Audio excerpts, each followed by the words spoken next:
So,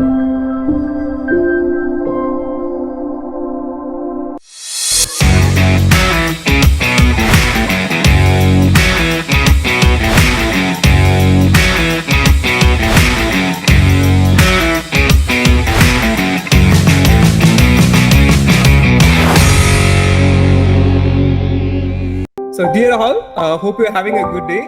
Welcome to the fifth episode of PhD PDF Scholarship Podcast.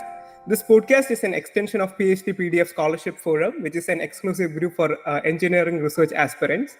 This group involves researchers currently doing PhD and postdoctorate at international universities and premium institutes. We also have scientists who are working at R&D labs who are willing to share their experience and keen to help aspirants to evolve them as researchers. To bring them into limelight and get to know their experience is the main intention of our podcast. To kick off our fifth podcast, we have a young, energetic, and enthusiastic researcher who is an assistant professor at IIT Delhi and worked with NASA, Dr. Manab joining with us today.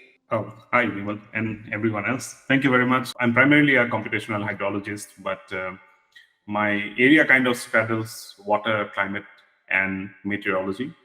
So since I come from most of my work involves prediction and forecasting of floods, droughts, and landslides using physics-based modeling as well as deep learning. So we combine all these techniques with different data sets from ground-based sensors and space-based sensors in order to forecast different natural hazards. And apart from that, I also work on the field because I have a lot of interaction with the water resource engineering field, where it involves issues like erosion, issues like dam, inundation, and sedimentation, and those kind of core engineering, water resource engineering work as well. So thanks for having me, and hopefully whatever we discuss is, some people might find it hopefully interesting. Hi, yes. So just to begin the discussion with, you worked at NASA. Then can you give a highlight, some of the experience you had with NASA and also the key takeaways from there. Also, if you can give some ideas for the new aspirants to pursue such career. Yeah, that would be helpful. Sure. So the world of hydrology, water resource engineering, kind of falls in the greater field of earth sciences, which is like, I think common people almost always have a perception about both NASA and ISRO as being a space agency. And what that would imply is an agency that looks outward. But what people are often are not aware of it is that majority of the budget is actually looking at Earth, not looking at space, like not looking at beyond Earth. So this means both of these agencies, ISRO and NASA, majority of its work is on imaging the Earth and different aspects of Earth. When I say imaging of Earth, that could mean anything from the stratosphere to the ground level to even underground level. So they would look at different phenomena, weather phenomena, water phenomena, and then underground subsurface phenomena. Because all of these measurements that we do with satellites, they help us to build prediction technology for weather and also observational technology for things like earthquakes. And obviously these data sets are exploited for different economic purposes like mineral deposits, exploration, or even I don't think there is any part of the economy which is not affected by satellite technology at this moment. So majority of the budget is actually provisioned to looking at Earth, not actually looking outwards. In fact, it's a small part of the budget which is earmarked for looking at, say, the sun or the launches to the Mars or even going beyond the other planets, outer planets. So that's with the background of appreciating that it's a very inward-looking agency, even though the name might look like an outward-looking agency. And so when I was working in water resource engineering, hydrology in my PhD, and even before that, from my bachelor's time to my master's, I've always used a lot of data sets from NASA, from different divisions of NASA, as well as the European Space Agency and ISRO. But I had really no idea that there were actual researchers who do this thing. Like there are actual scientists who work there, because I always thought that it was they launched the satellites and they released the data sets for other people to use it. And when I was doing my PhD, towards the fag end of my PhD, I went to a conference, and also that's when I met a couple of people from the agency itself in what we call the American Geophysical Union. That's the annual geophysical meeting that happens every year in the US mostly. So that's when I met, that's when I saw that NASA has a huge Earth Science division, which looks at everything related to Earth, basically. So it can be anything from Earth to the surface of the Earth, and atmosphere as well as the surface of the Earth. And one thing led to the other. I actually did not go there directly because I went to a different agency, National Center for Atmospheric Research, and that's where I did my first postdoc, because that's where I mostly work on flood frequency analysis, as well as medium range flood forecasting system for part in Pacific Northwest in US. So, but when I was there, I always was looking what to do next. When you're a postdoc, you're always looking for the next job. Like, where will you go next? And it was just luck would have it that I was in a conference, and a job came up, and the publication that I had done in my PhD was kind of directly related to what that particular scientist was looking to do. So we had like a convergence of ideas, and I got the job, and then eventually joined them about 2-3 months later. And I'm still continuing to collaborate with them, because now it's mostly, because at the time I was working there, but now we are mostly focused on India projects. But because NASA has a lot of technology that we can use here, and it's not only a one-way street, because oftentimes I work on community platforms. Like these code bases are entirely open source, but even though it's primarily contributed to by NASA. So what we do is not only do we use their stuff, but we also port the developments that we make here in India upstream, so that it can be valuable for a big NASA community that they have around the world. So mostly for water resource applications. So that's the background. And for students who are looking to maybe work in NASA someday, I would say that it's very difficult to plan to work for anything, let alone NASA. Like, you cannot really have a plan to say that I'm going to work for, I don't know, Adani Ports or something, right? So it's very difficult to make a plan to work for a particular agency. But I would say that if you can go and take a look at the website, and when you go to the website, and you can find out that NASA pretty much works on any science topic on the planet and the beyond.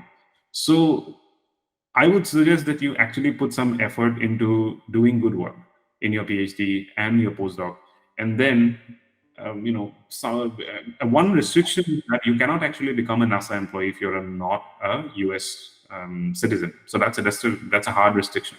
In fact, majority of the US NASA employees are not US citizens. So the way they do it is they will hire you through a contracting agency.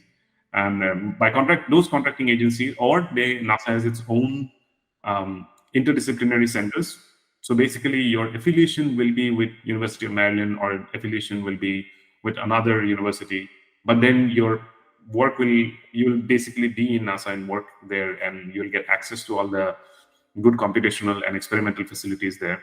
So, I would say, at least in the earth sciences, there is a great possibility to do good work there. So I would, rather than say how you can get there, I would suggest that you actually do good work. And of course, when you go to conferences, try to find out which people who work in your particular area and have a conversation with them, because they're always looking for people to hire into different positions, like research associates, postdoctoral research associates, then research scientists, and then they have an ARS, like starts from assistant research scientist and research scientist, and generally there is a physical research scientist, but physical research scientists generally are federal employees, so that will take you a citizenship and probably quite a long period of time. So I can give one observation is that generally I would say maybe only 10% of any lab are federal employees. So it's like a very small number and takes a long time. So hopefully that is helpful. So I'll move on with the next one. So being a PhD student who is approaching towards the end of his research, or his or her research, obviously there are options that's opening up. One of them will be postdocs. or depending on his or her interest, he may be choosing to work on a company. So if it is postdoc, like, or why should one need to go for doing postdoc? Is it mandatory that only after postdoc you can get into an academic career in future, or is there any other possibilities what a postdoc is offering which a PhD is not doing? Thank you. Okay, that's a very good question. And I think a lot of PhD near graduates are contemplating whether to do a postdoc or not. And the first statement is, first of all, postdoc is not mandatory. We should be absolutely clear. It is not mandatory, and there are enough people in India, especially, who get in positions in IITs and NITs without postdocs. Having said that, about the usefulness of postdoc, that's a different question. I think there is a very high value in doing a postdoc, and the reasons may not be entirely technical. So I'll tell you that when you're doing a PhD, oftentimes that's your first exploration of a research topic. And unless you have been doing the same thing in your master's, which was the case for me, but I understand that is not often the case for everyone.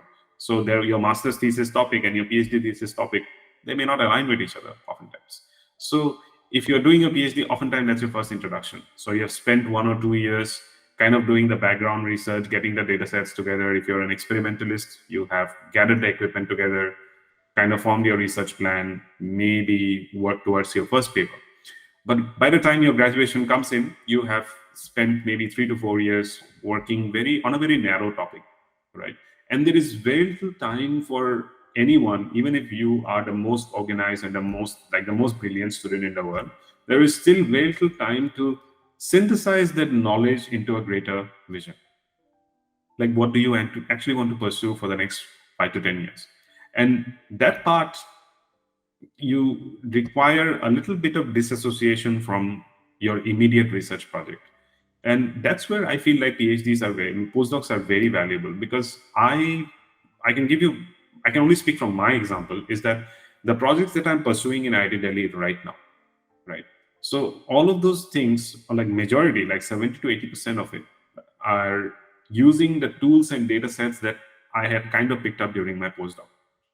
And more importantly, it's the vision that I'm pursuing here, that I want to do basically local scale, flood prediction at global to local scales, but high fidelity predictions at computationally inexpensive ways.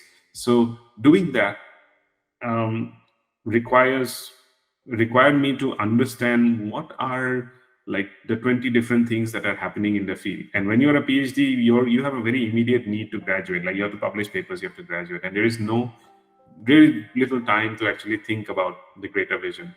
And so if you do your postdoc, it gives you a second set of mentors and a network to fall back upon. So in your PhD, your advisor and your advisor's group, and maybe 1 or 2 people that you have met during your PhD, would kind of become your umbilical cord when you join a faculty position. And that kind of becomes oftentimes a good thing, but it can also be limiting if that's your only thing. So if you do a postdoc, then you get access to a second set of network, which probably do not overlap with your first one. So you have a way of seeing the work in a different light. So given a chance, I would always encourage every student to do maybe a very short postdoc. I'm not saying do a postdoc for years, but at least do like a 1-year postdoc, or they can get some experience. And at least in IITs and even in NITs, I'm sure that the institute is very happy to support any faculty applicant who wants to continue even in a postdoc. For example, when I got the job in IIT Delhi, I did not join immediately. I was given a 1-year extension to continue with my work in NASA. So because I requested the extension because I wanted to do the work, and they accepted it immediately. And eventually, of course, I left in 9 months because I wanted to join in the middle of the semester to be ready for the upcoming semester. But IIT Delhi gives a no reasons required extension of joining for 1 year. And if you, under special circumstances, they are going to extend it to 2 years as well. So if you're gaining some very high-tech important experience that institute thinks will be valuable. That depends on the department, really. So hopefully that answers the question about why you should do a postdoc. At the same time, my answer is purely from the academic perspective. If you are someone who wants to go to industry, don't do a postdoc. Go for straight after your PhD, go for your industry job. If you're looking for a research scientist position in a tech company or some other company, go for it directly, because I don't really see much value in further academic training when it comes to doing the kind of jobs that you can find in industry. That's a great insight. So I have a follow-up question related to that. So in case of applying fellowship, we basically prepare everything, and then we go to the university with the funding, right? So there the amount of years that we are going to spend is already fixed. So is it going to be mostly like a postdoctorate stuff which will be considered, or like how long one should do a postdoctorate if you're going in that manner as well? So the fellowship positions, I don't think it matters if you leave midway. I mean, for example, I am very clear that postdoc is a temporary position. Okay, so it should be the understanding of every advisor or the department that if you're hiring a postdoc, they may leave next month. Like if you have a permanent position, it is expected, and kind of you should know that if you're not offering a permanent position, a PhD is different because you are kind of giving a terminal degree, right? A postdoc is not a terminal degree. A postdoc is a job. So just like any other job, you don't really owe the institute to complete whatever period you have been offered the job for.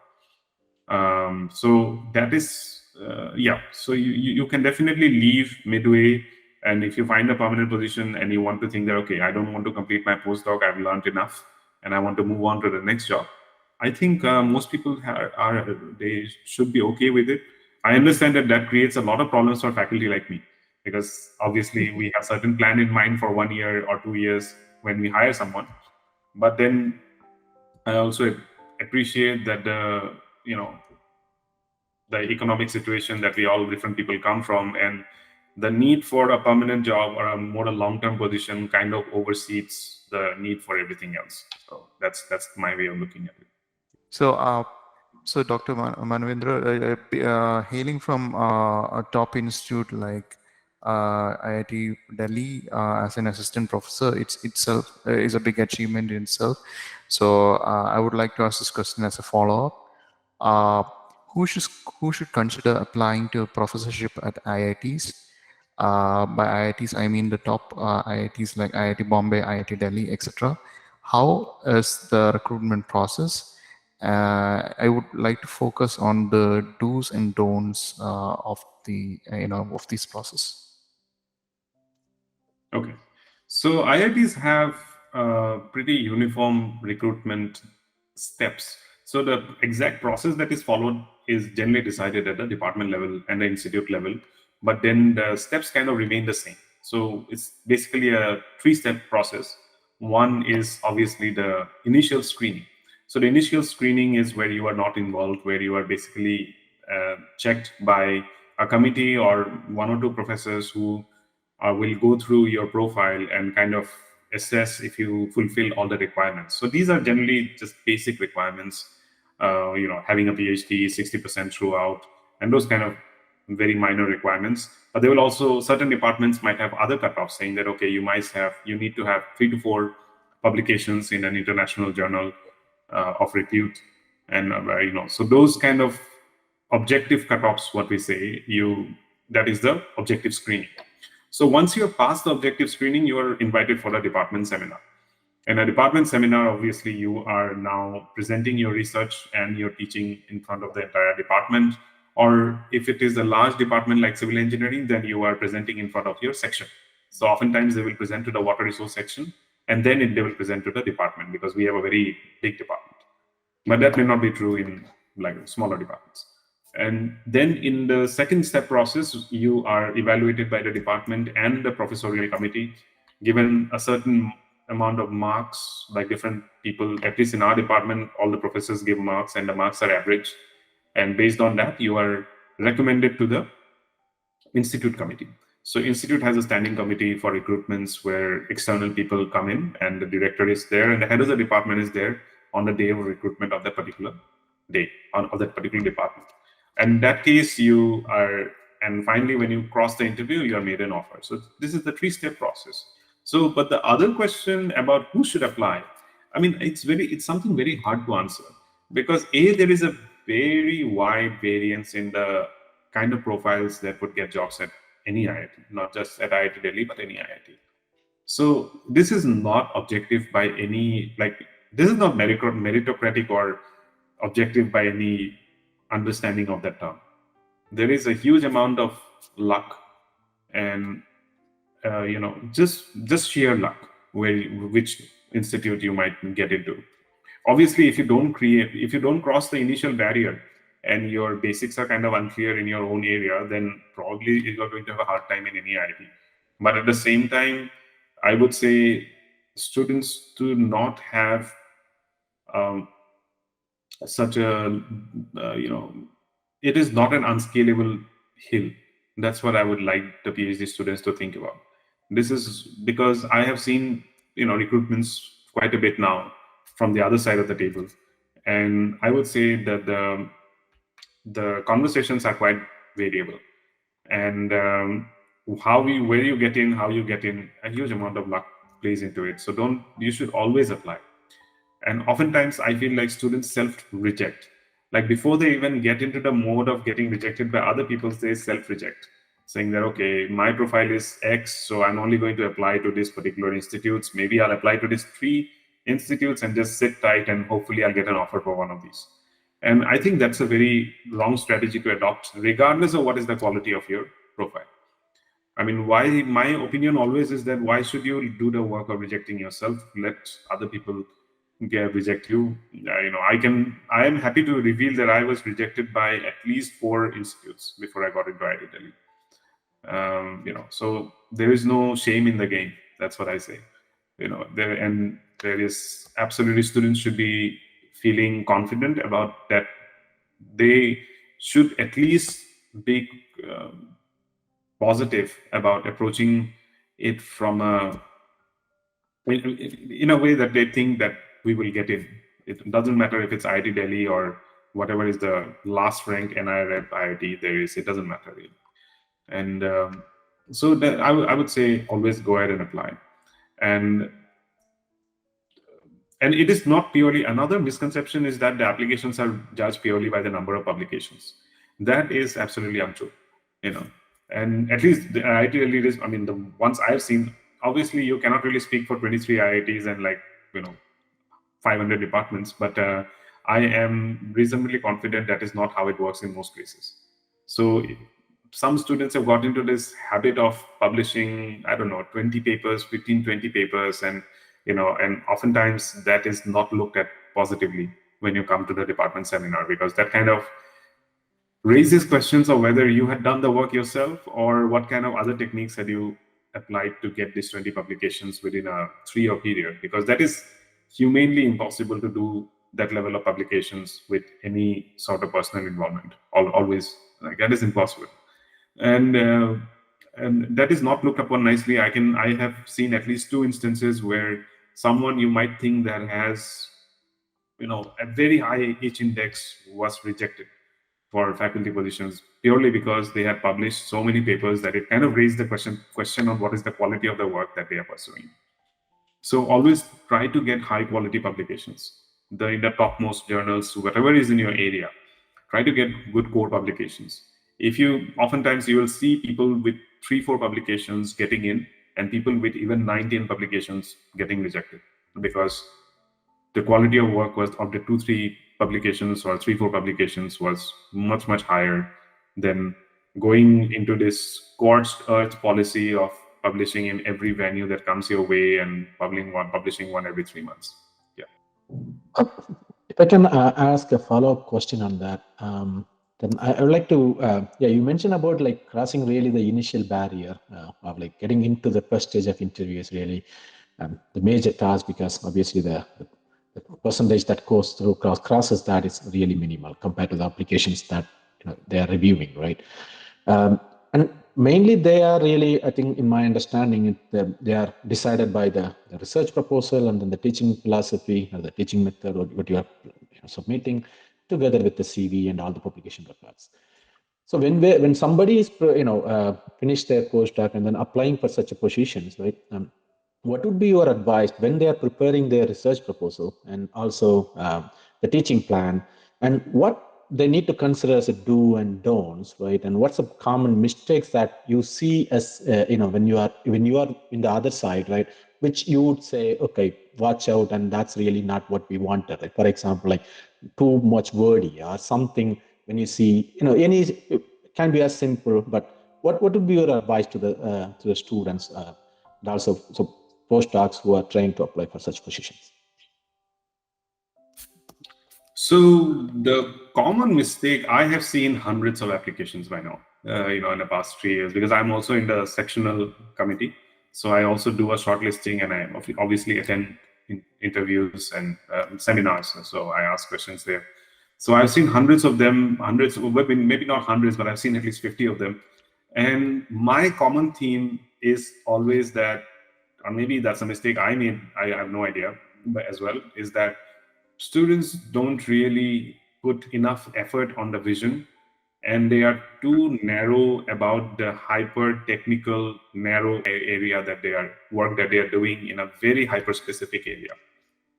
And they have to understand that this is not a research assistant position. When you are applying for this position, you are expected to now be responsible for 7 to 10 people who are working with you, and then you are responsible for administrative jobs, and of course the primary job, the teaching. So you have to be able to show that you can handle that responsibility, and that cannot be demonstrated simply by talking about all the fancy optimization tricks that you had employed. What is the so I always feel like people put in way too much technical details, because you have to understand that when you're giving a department seminar, oftentimes I am not aware of even my colleagues in water resource engineering in their research, the hyper specific research that they are doing, let alone if someone is in structural engineering. That is like my brain is already like half switched off. Right? Even in water resource engineering, it's such a wide field. Like someone working in environmental hydraulics, it's like very difficult for me to understand, like, okay, is this really, like, I can understand big picture stuff. Like I can understand if someone is doing computational work, I can definitely understand, evaluate the quality of the work based on some understanding from my own field, but a little bit outside, and it's very difficult.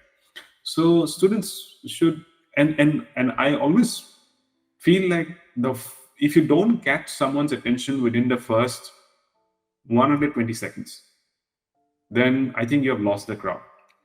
True for any talk, true for a podcast, I feel, true for any research seminar you give in any department.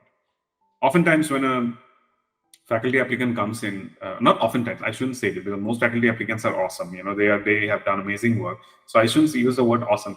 But when it comes to presentation skills, I think our institute, especially I see this in IITs, is that I think we don't put enough effort on the presentation of the work of our students. Maybe we are not spending enough time, and that is something I try to fix with my students. I try to give a lot of comments on their presentation. So within the first 120 seconds, it should be absolutely clear what is the scientific vision that you are pursuing. I'm really not interested in hearing where you have done your BTech, where you have done your high secondary, what postdocs you have pursued. That's fine. Leave it to a little bit later, maybe. First 120 seconds, when you present, fine. You tell me, like, okay, this is what I'm doing. This is where I'm working. And my big picture vision is I want to develop X sensors and computational techniques with applications in aerospace and defense areas. A very sweet line, short line, and I now have an understanding that, okay, this is what I'm going to be hearing for 20 minutes. And you can say that, okay, this is the research vision, and these are the 3 broad objectives that I follow for my work.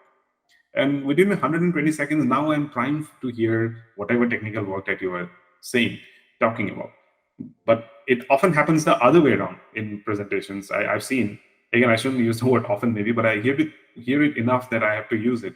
is that they will spend 15 minutes, like 5 minutes of great detail of introduction. I've spent 10 minutes and I still have no idea what exactly is this tool or experiment or technique that they have developed going to be useful for in the long run, right? So you have to lay down the vision, because ultimately you are applying for a faculty position and you are no longer under the umbrella of your professor. Because when you are a PhD, you have kind of 2-3 people who are helping you out, telling you what to do, helping you out at every step. But now you have to tell other people. So it's mandatory that you show that you actually are capable of developing that larger vision. Yeah. Good. Thanks for detailed explanation.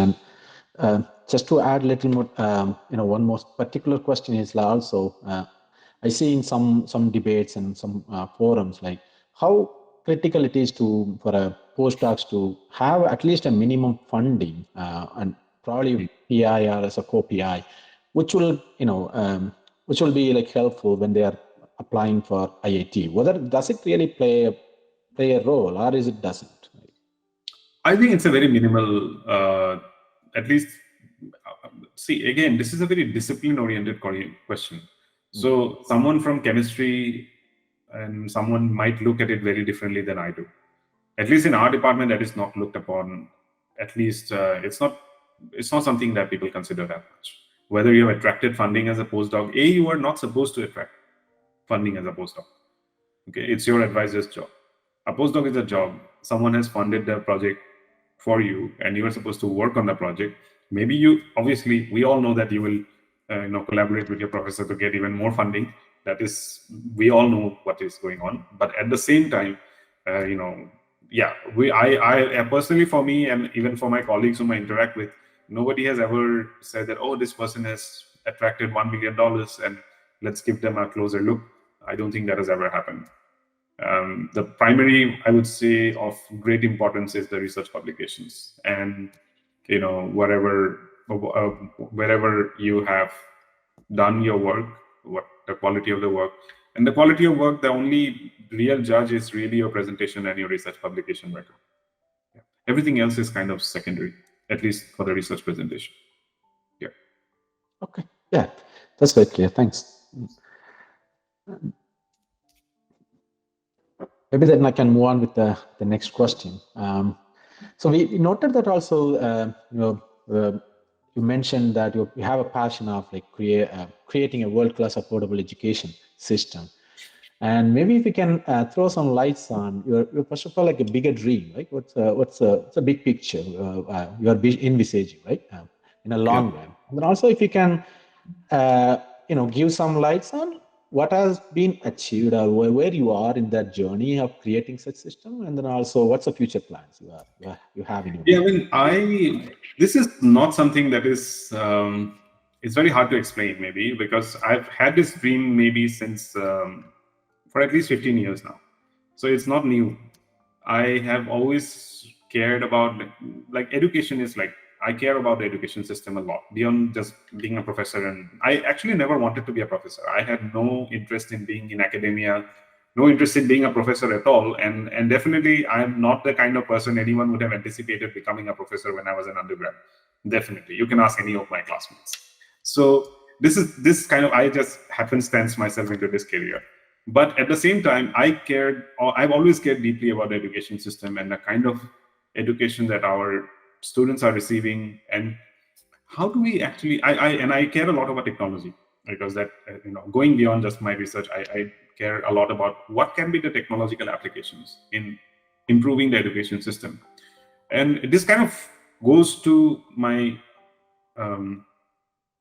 I always believe that education is how you change your social status, basically you change your life, right? Oftentimes in a developing country like India, education is really our only, unless you come from a privileged background, education is really the only way you can get out of your whatever situation you were born in. You are a middle class person, you're trying to go up, you are born poor and you're trying to get into middle class. All of those things, most of the time, 90% of the time, it's education that is going to open the doors for you. But I still think that government has obviously put in a lot of efforts into past 70 years. We have had this school education and university education. But I feel like most of our institutes are kind of, and by institutes, I mean like colleges, schools, they're kind of branding institutes, in that how much can we really confidently say that we are contributing ourselves? Or are we like, I always say that the true marker of an institute is turning a B grade student into an E grade student.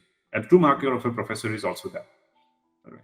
If you are getting the top students and you are getting the top output, well, it's like I used to say, when I'm from Assam, I always say that Cotton University, which was Cotton College in my time, they always get the best students of Assam coming in. Like all over the state, people who travel to study there for their 11 and 12. And they would always produce good results. Okay. But oftentimes it is questionable how much of the college had actually contributed to it, but simply because we all came from, like I come from a decent academic background, and so did all of my friends. So, it was expected that we would do well. I think we did not, so I think a system that works for everyone, that's something that I want to build. And especially, but the way I see the system going in is in a bit different application of education. And unfortunately, what has happened is education has kind of become a downstream product of sales, when it should have been the other way around, right? When you see companies like Byju's and Unacademy and all these other companies that are now, they're out there selling this concept of edtech, right? Educational technology. And you'll find that there is very little actually, technology there. And definitely zero education. And, but then of course, there is so much potential of incorporating technology as a part of your teaching, as a part of your learning, and how to automate this entire workflow of kind of going from the books to actually being able to learn a subject and then doing well in exams and getting whatever jobs you're looking for. So that's where I've always wanted to open a school in my life. I don't have the money for it, but maybe someday I will. And in that case, if I had the money that I think I would need, I would probably leave my job in IIT Delhi and open a school someday. That is kind of my dream. We'll see how many decades it takes to get there, though. Yeah, it's a great vision. And just as a follow-up maybe on that, your long-term dream is about like you are, envisaging to create some different system of teaching and something. So just to get some little bit insights on that, like what, how the unique it's going to be in terms of like compared to the current system of teaching, right? Like it's in terms of the methodology that we are applying, it's ranging from the way we screen them to the institute to the way we teach them, how only way we evaluate them. So in your perspective, like how something needs to be different so that it's fair for everybody, and it's obviously you mentioned it needs to be affordable and finally, right? Yeah. So education is not something where big ideas can really work, in my opinion. These are 1,000 small ideas, really. Right. Education is a field of 1,000 small ideas. That's what I always say. And everyone is looking for a big picture idea to implement in education when we go to these conferences and people talk about it. But I feel like that's often missing the point. Mm-hmm. So it's very hard when you ask me that question, because I don't think there is a single idea that can revolutionize education in India or anywhere else, really. Right. A lot of small things that we can implement. And for example, I feel like oftentimes you will see, I was stunned by the statistics that I'm very aware of the statistics in Assam, is that I think around 53% or something like that, 52 or 53% of the students never pass 10th grade. Mm-hmm. That's when we are sitting in IITs, when we are sitting in all these fancy colleges or any place, you're sitting in Swinburne University and all these places, we don't really think that failure is an option, right? I have never failed a class or a course in my life. So I have no idea how that works. But at the same time, now that I think about it, 50% of the people in the society of my age cannot pass a 10th grade exam. And if you look at a 10th grade exam, you should be able to get 25 marks there, right? But then they are not able to get 25 marks because you'll get 5 marks of grace just to pass. So if unable to get 25 marks. And what is it actually happening that they are unable to get 25 marks? They are not dumb. The system is kind of failing them. And there, what is happening is oftentimes the educational material that is prepared from the perspective of someone who is able to, pick up the concepts from a good faculty, good teacher in school, whatever. So, but is it possible to have good teachers everywhere? Right. And obviously their socioeconomic background plays a big role. If they're poor, then, oftentimes they don't even have enough food to sit in the classroom. Now, of course, we have the, food in schools and thing, but still it is inadequate to actually keep them in schools. So a lot more needs to be done. But more importantly, how can we prepare the bottom 50% of the students to be prepared for the classroom? That's what I feel, because every thought that we have is related to exams. Every thought that we put in is related to how can we have better exams, how much security we are going to have in exam rooms, how can we have better classroom, even better teachers, maybe better books. But people are not really looking at enough what is happening before they enter the classroom. And there is a lot of research in this field that people who are primed for the class generally learn X times, like several times more than the average student. And I realized that happens to a lot of us. So when we were in school, several of us, I was not the only one, but many of my friends who were doing okay in class, we had actually studied some of the stuff already in the winter vacation. Right? We have all done that. We have done many of the homework in the summer vacation. By the time January rolls into the classroom, we have already slept for the first month at least. And in the summer, we'll do a lot of homework. So we are ready for the next 2 months. Now, I took it very lightly. I mean, that's something that all of us did. But then I realized that was not systematic. That was done only because, my parents wanted me to get a good education. So they said that, okay, we should study. So I studied. I liked studying, so I studied. But oftentimes, what about someone whose parents are completely uneducated or have really a very difficult environment? Maybe they're having certain other kinds of issues at home. So we do not really have a systematic system for preparing them for the classroom. Like before they go on to read maybe Newton's laws, they should be primed to understand what is Newton's laws. And that's where we have a lot of revision notes, right? Everyone uses revision notes, everyone uses test banks, but there is no concept of preparing for the class itself. And I think that's where we fail 50% of the students, because they need help in the pre-class.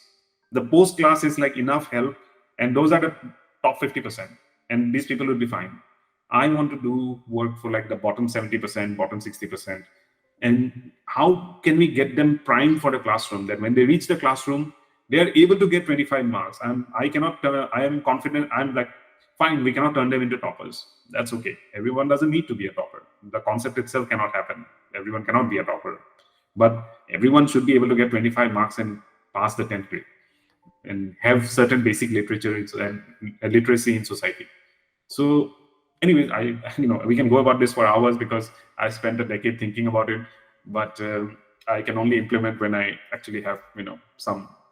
Hopefully, that's one of the reasons I came to India, is that I want to do something outside IITs as well, outside my immediate research and teaching, because hopefully maybe someday there will be an opportunity to do that. Yeah, thank you for it's a really inspiring and a bigger dream, and all the best for you achieving that. And over to you, Prem, for your next question. So about your research interest, so you had an niche area of computational hydrology, and you have really mastered it, and you have multiple, you have worked with multiple research organizations, top-notch research organization. So taking that into account, how can one effectively switch their area of research interest, and what are some efficient ways to learn new topics quickly?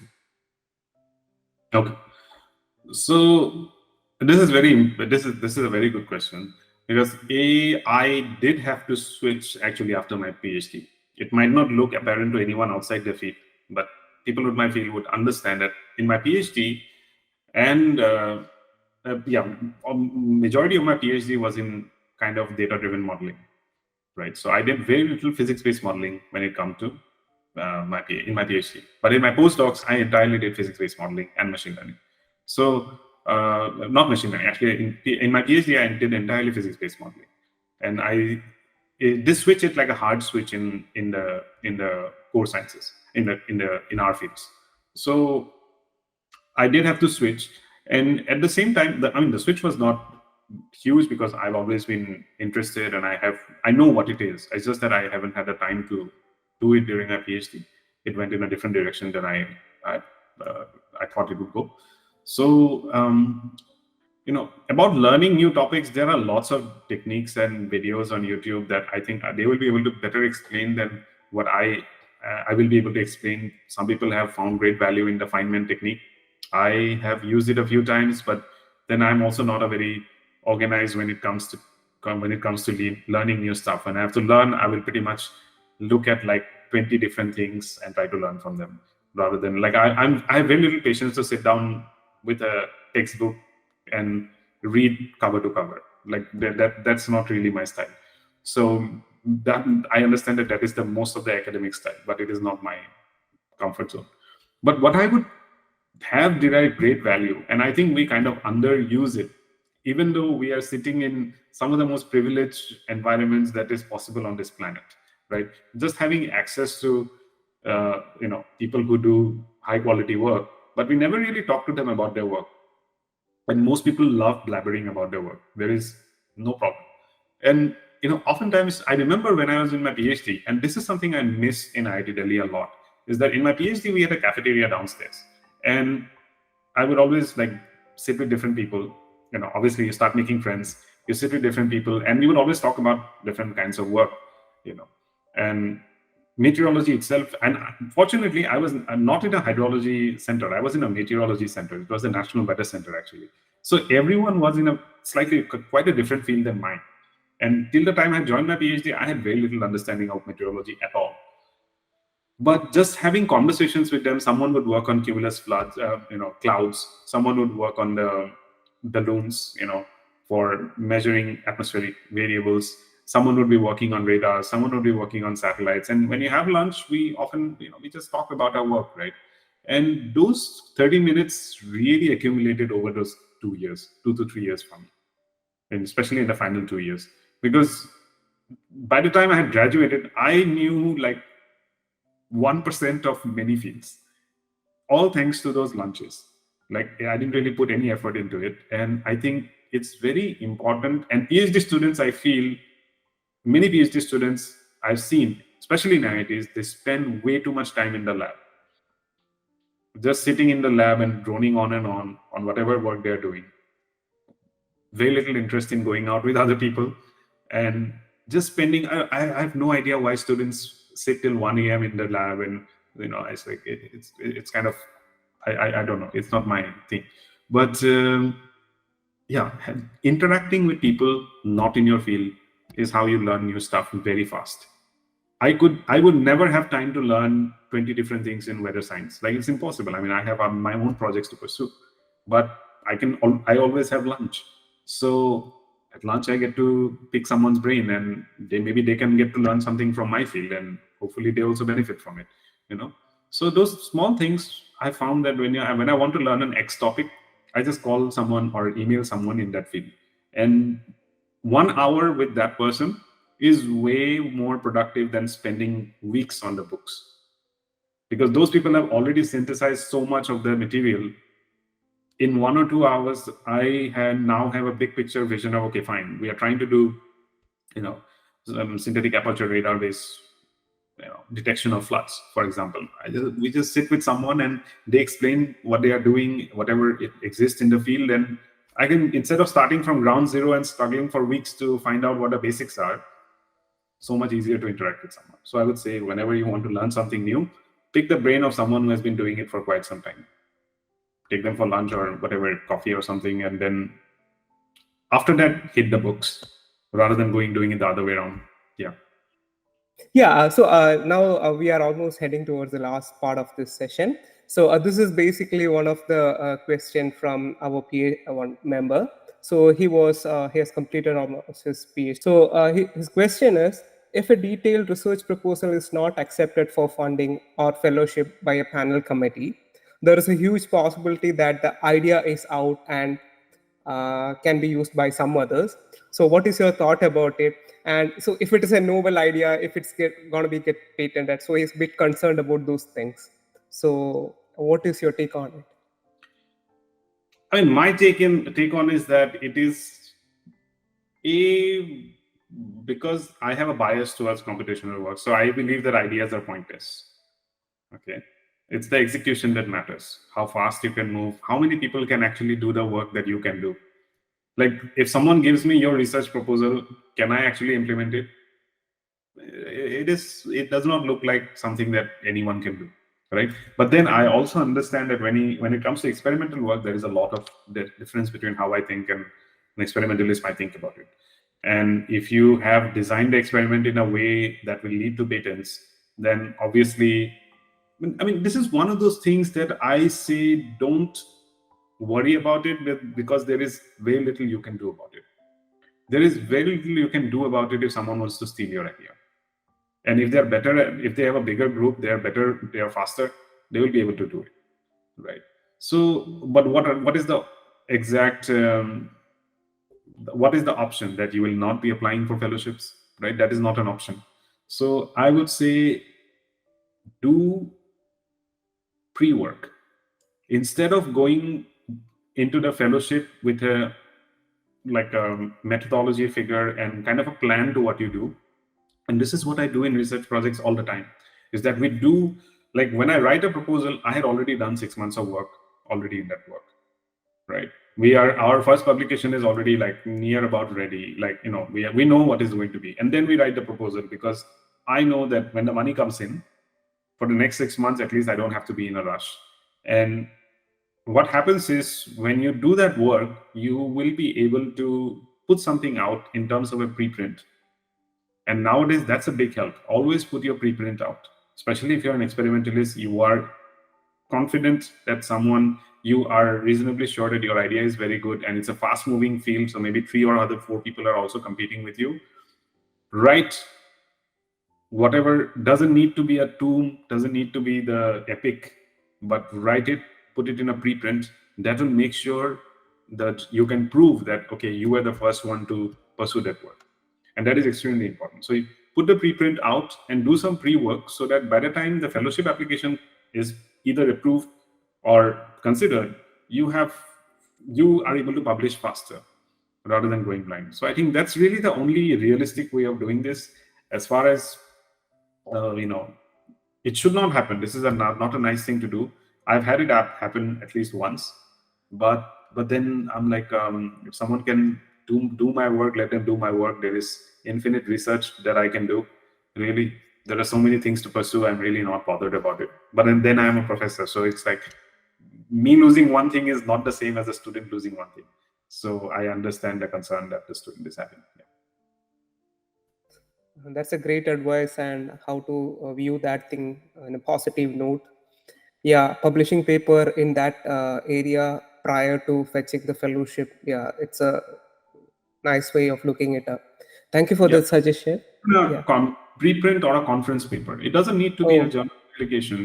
Just put it in a conference out, like put it like a 2-3 pager on the conference, in a conference somewhere, and that establishes your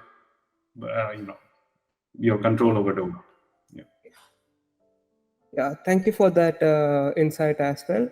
I think we are heading towards the end, and Dinesh can summarize, and afterwards Dr. Manab can tell a few words about this podcast, how you feel, and what's this initiative.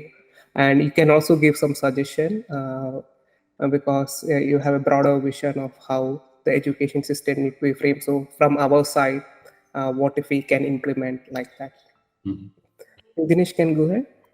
Yeah, sure.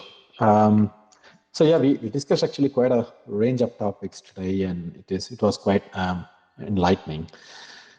Started off discussing about like his career at NASA, and then it was mentioned that NASA actually spent more funding in exploring the earth rather than exploring the space. So that just to name one of the point. And also followed by we discuss around the importance of doing a postdoc and what else we are targeting to learn from there. And it was highlighted clear that if you are talking about industrial research is what you are after, then maybe postdoc is, you need to think twice. But really, if you are doing the academic, then also postdoc is not like a mandatory thing, but still there is a high value in considering doing that because there is obviously you are establishing new connections and everything. Then also we were discussing about how to join IIT and what the process, and there was a detailed discussion about the processes involved, and also how to treat the rejections, and rejections are common. We need to expect that. And what really the highlighting skills and what we are as a student majorly lacking from his Manav's standpoint is, we need to also not only talk about our core detailed research there. It's all about the big picture and presenting to someone who is not having the specialty in that field, and also focus on having a clear, straight presentation skill and try to convey the message as quick as possible. And these are all the great insights from being seeing several thousands of publications and he gave. Then also obviously is coming to the next discussion was a bigger dream he has, and it was a very inspiring one to hear. And we do all the support that we can also from our end to support make it reality. And obviously there is a strong emphasis given to strike the social educational balance. It's not about also the lower 50% students and bring them up. And that seems to be a very inspiring one. And also obviously we went on discussing about the research interest, and also particularly is it okay to switch, and what happens if I switch the research area after doing my PhD and I switch to new area. And Manab is already a clear evidence, and he said that he already did it, and he's having a fantastic career at IIT Delhi. So people need that, basically evidence that like people needs to be open, accepting new areas and think broadly. And obviously there was a strong emphasis on having an open chit chat, particularly with multidisciplinary people, and be open to pursue new ideas. And you are not limited to just your PhD topic ideas. And then also finally, we touched upon whether what do I need to think about if the funding proposal, whatever I submitted, is not being considered through, and then can somebody fly through? And he gave a good advice, and what can be done from a both modeling standpoint and also experimental work, who is doing experimental works. And obviously advised that conference papers are preprint to prevent such things, and also put some preliminary effort so that you are leading that, you are ahead of the game, really. So yeah, it was a very interesting discussion. And over to you, Manab, for your final words and also suggestions. Thank you. Sorry. So thank you very much. I mean, it was great interacting. I mean, this is a new experience for me. I've done one podcast before, but this is very research focused, so it was very, very interesting for me. And this is a great. Oftentimes you can get from articles and stuff, you can know what other people are doing, but long form discussions are missing, right? And that's how, when I was a student, when I was an undergrad, it was very difficult to know what does a professor actually do, or what does a PhD student actually do. So I had no idea what research is. So it is, and I don't think most students do at all. So I think this kind of platforms are very essential, in terms of disseminating some general knowledge. Obviously, not possible to give everything, but it is possible to give some general idea about our area, and hopefully that demystifies the process, especially for people who don't come with a lot of background in academia. I've seen that there are a lot of people whose parents themselves might be professors, who have professors in their families. So they often have a very different way of looking, because they have a very big, broad understanding of this field. But most people don't have professors in their families. So they do not know how do you become a professor anywhere, let alone in an IIT, anywhere. Why do you do research? Like most people think research is like some guy sitting in the lab and, just wasting their life for 6 years, 5-6 years. So they don't really know what research entails. Like, is it a job? Like, do you actually get paid? I found that huge majority of the students don't know that PhDs get paid anywhere in India or outside. Like many students think that this is like a voluntary job that you are doing for kind of a sacrifice. And if more people are aware of the opportunities, hopefully we can widen the net of the kind of people who come to academia. And I think that will be helpful for the education system in India. So this kind of initiatives, however small and new it may be, I think it all adds to the eventual outcome that we would all like to build a better education system in India. So I don't really have any big advice because this is very well organized, and the way I received the emails, I already knew that you were very well prepared about how to conduct the podcast. One could be that I'm assuming all three of you speak a common language. If you don't, then it might be nice to have some podcast on Indian languages, in Indian languages. We oftentimes, I'm very comfortable in English, but I wish I could talk about my research in Assamese, for example, or I'm sure other people can speak in their language. And that will really open up this thing to a different audience. Because we as English speakers, we are kind of privileged, like in the sense that we can look up anything in the world and get inspired by it. But not everyone has the same comfort level in English. So it will be nice if we can do something in Indian languages. Maybe you can think about it. Yeah, that's all. But thank you very much for inviting me. This is a great opportunity for me as well. And thank you for being so organized. This was like very smooth for me. So I didn't do anything. All you did the work. I just blabbered here on time. So thank you very much.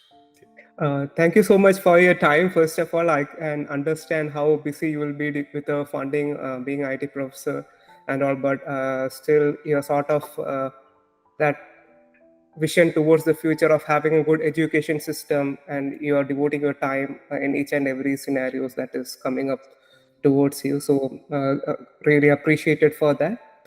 So thank you. Thank you very much.